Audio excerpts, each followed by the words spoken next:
Hello students, simple ma'am की class में आपका स्वागत है।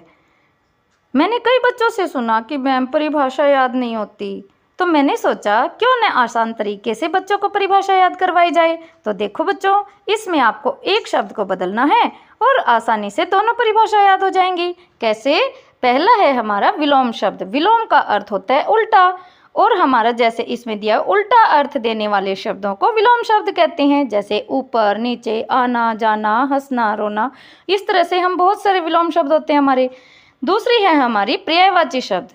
समान अर्थ देने वाले शब्दों को पर्यायवाची शब्द कहते हैं। जैसे जल, नीर, वारी, अम्बु।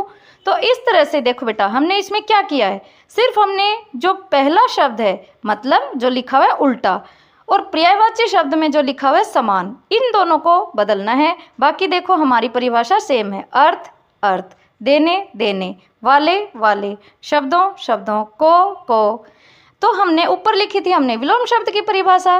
तो उल्टा अर्थ देने वाले शब्दों को विलोम शब्द कहते हैं, और उल्टा की जगह अगर हम समान कर देंगे तो उसमें पर्यायवाची शब्द लिख देंगे। तो समान अर्थ देने वाले शब्दों को पर्यायवाची शब्द कहते हैं। जैसे जल, नीर, वारी, अम्बु, इस तरह से हम कर सकते हैं।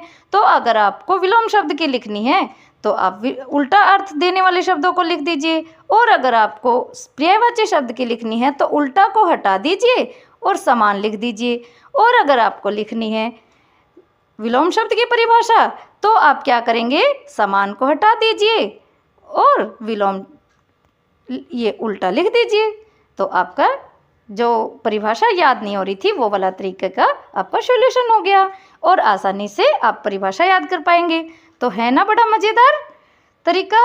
इसी तरह से नेक्स्ट वीडियो के लिए तैयार रहें और सब्सक्राइब करना न भूलें।